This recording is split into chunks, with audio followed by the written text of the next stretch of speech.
Adam var, 80 min sürüb gəlib, deyir ki, buna da qulluq lazımdır. Bunun səbəbi təhlükəsizlikdir. Həmən gərginlikdə qısa qapanma olsa, elə hadisələr baş verə bilər ki, onun qarşısını almaq mümkün olmasın. Ruslar deyirdilər ki, bir dəfə dəydisə, bu kərpicə dönür. Ümumiyyətlə, bloklanma sistemi mümkün ola bilərmi ki, istehsalçı avtomobili istehsal eləyir, amma ona elə bir sistem yerləşdirir ki, avtomobil harasa dəysə, bloklansın və ümumiyyətlə təmirə yararsız olsun.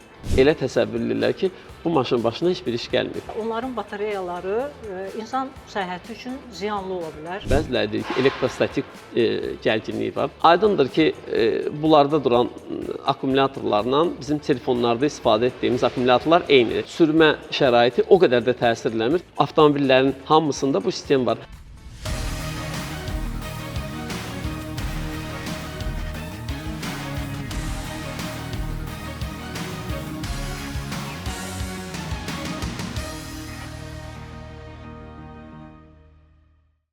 Son illər avtomobil bazarında elektromobillərin sayı da artmaqdadır. Bu sayın artması təbii ki, həm də insanların elektromobili olan marağından irəli gəlir. Bu maraq isə öz-özlüyündə müxtəlif suallar doğurur. Elektromobillərlə bağlı hər kəs daha çox məlumat əldə etmək istəyir. Belə bir məsələ müzakirə olunur. Elə elektromobillər var ki, onları təmir etmək mümkün deyil. Səbəb kimi isə göstərilir ki, bu elektromobillərin elektrik sistemləri tamamilə bloklanır və buna görə də təmiri mümkünsüz olur.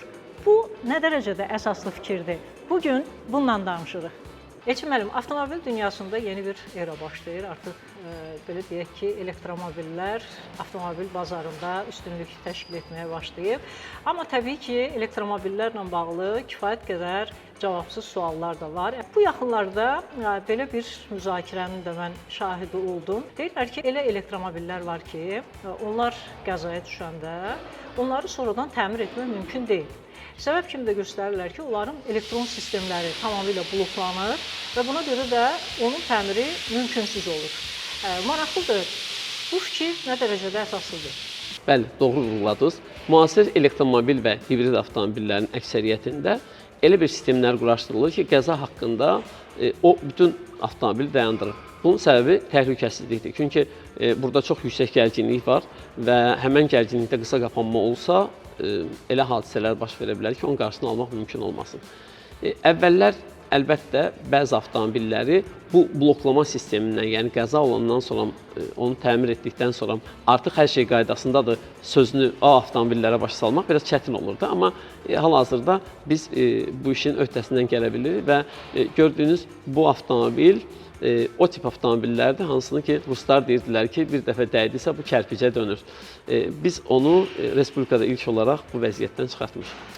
O, ümumiyyətlə, bloklanma sistemi mümkün ola bilərmi ki, istehsalçı avtomobili istehsal eləyir, amma ona elə bir sistem yerləşdirir ki, avtomobil harasa dəysə, bloklansın və ümumiyyətlə təmirə yararsız olsun. Bəli, istehsalçı onu o formada edir ki, ancaq onun özünə müraciət etdikdən sonra bunu həll etmək mümkün olsun. Amma elə avtomobillər var ki, onların Azərbaycanda nümayəndəliyi yoxdur və o işi artıq biz etmək məcburiyyətindəyik.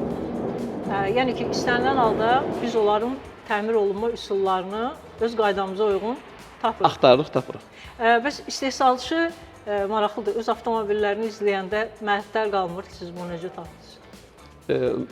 Biz onu, o sistemi elə edə bilirik ki, onlar elə təsəvvür edirlər ki, bu maşının başına heç bir iş gəlmir. Çox maraqlı bir sistemdir, Əziz xanım.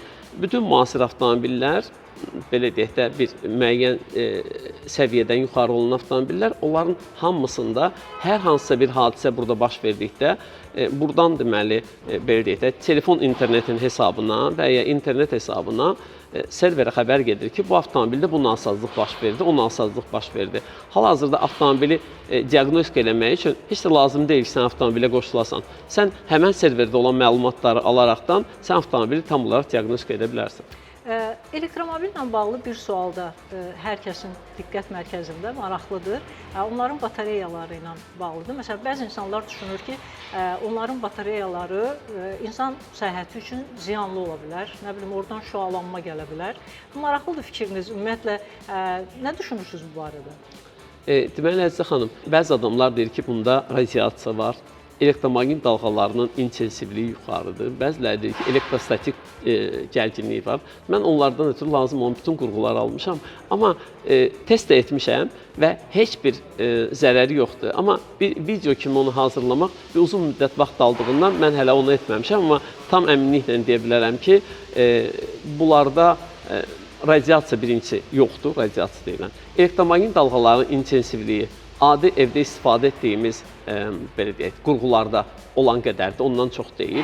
Elektromaqnit dalğalarının çoxluğu isə bizim telefondan çox-çox azdır. Ona görə də narahat olmağa dəyməz. Elçin müəllim, nə qədər ömrü var o batareyaların? Ümumiyyətlə öz təcrübəmdən onu deyə bilərəm ki, belə batareyaların ömrü 10 il, 8 il, 10 il normal olaraq belə deyək də öz funksiyalarını yerinə yetirir. 8-10 ilə o cəmi cümlətanı 20% itki verə bilər. Qalan 80% isə qalacaq.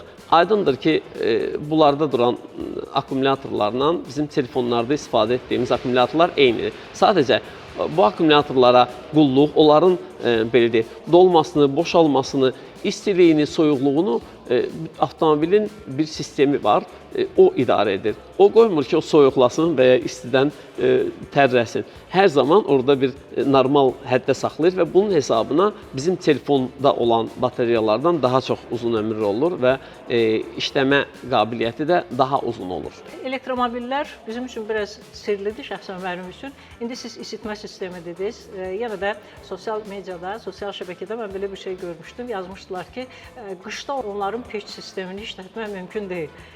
Varmı belə bir şey, belə bir problem? Baxın, Azərbaycana gələn avtomobillərin əksəriyyətində qızdırıcı sistemlər var və bu qızdırıcı sistemlər aydındır ki, bunun enerji mənbəyi ancaq akkumulyatordur, oradan götürür və içərini isidir. Əgər həmən sistemi işlədəndə biz fikirləşirik ki, biz gediş məsafəmiz azalacaq və ilaxır onu işlətmiriksə, bu ola bilər. Amma avtomobillərin hamısında bu sistem var. Mən bir avtomobillə rastlaşdım ki, o Ərəbistan üçün hesablanmış bir avtomobil idi. Onda o sistem yox idi. Bu adamlar da ora dizellə işləyən qızdırıcı bir sistem qoymuşdular. Son bir sual da verim. Elçin müəllim, bu avtomobillərin akkumulyatorunun işlənmə intervalı sürüşdən asılıdır yoxsa yox? Sürüş təsir edirmi? Kim necə sürür? Sürətli, ya orta sürət, ya qovma? Bəli, bir çox faktorlardan asılıdır.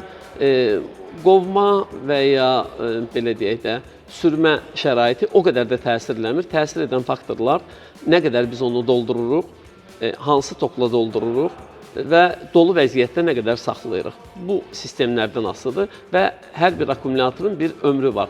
Dolma boşalma sayı kimi bir say var və nə qədər çox doldurub boşaldacaqsansa, elə bil ki, bunun resursunu bir o qədər çox xərcləmiş olursan.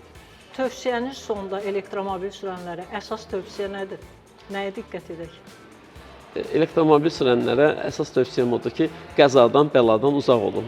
Bütün maşınlara tövsiyə elədiyim kimi ayrı bunların xidməti ardıcıllığı var. Bütün avtomobillərdə olduğu kimi. Bəzən görsə elektromobil alanlar, inandırım ki, Əzizə xanım, adam var, 80 min sürüb gəlib, deyir ki, buna da qulluq lazımdır. Deyim, qardaşım, heç olmasa bunun hava filtri var, kondisionerin filtri var, ona baxmaq lazımdır. Yağları var, ona baxmaq lazımdır. Əyləc sistemi istənilən maşında olduğu kimi burada da eyni bir şeydir. Yəni, müəyyən müddətdən sonra onun dəyişilməsi lazımdır. Yəni, bu da avtomobildə elektromobil aldım və düşündüm ki, mənim artıq buna heç bir qulluq etməməliyəm. Bu doğru fikir deyil. Təşəkkür edirəm. Sağ olun, minnətdaram.